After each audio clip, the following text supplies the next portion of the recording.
There are a number of drivers of public distrust. One of them is, of course, mis and disinformation. We see that both in online and offline spaces, a lot of narratives are being propagated that question the legitimacy of governments and authorities within the democratic legal order. Another particular driver is the sort of faltering of the social contract. And what we mean by that is that trust in democratic institutions is eroding, and as a result, people question everything that's kind of happening around them. Related to this, of course, is also the perception that democracy has failed in a way.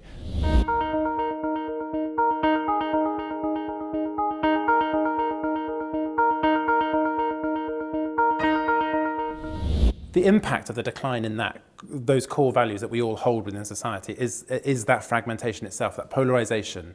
Small groups and pockets of people that can then be influenced by other narratives. They're no longer swayed by that core narrative we hold. They are picked off either by ideological extremists or by disinformation and conspiracy theories that play to their perception of the world around them and the world that they are experiencing.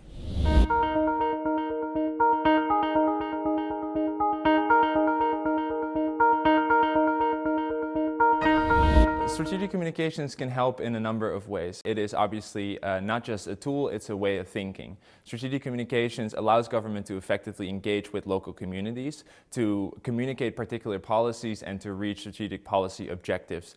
It's very much predicated on understanding the undercurrents of what is happening in local communities, what is being said in local communities, and what do these local communities really need. Radicalization to violent extremism is a problem because it compels people to behave violently. It causes disruption. What we need to do with the strategic communication is understand why that's happening and address those underlying causes. We need to create the narrative that prevents violence being seen as the solution. And that's where strategic communication is so useful. It looks across the whole of tools of government and civil society and the private sector and brings them together and says, how can we engage with these people to change their behaviors to prevent them committing violence? We may not change their attitude, we may not change their ideology, but we can prevent them from committing these atrocities, we can prevent them from causing death and fear within our society.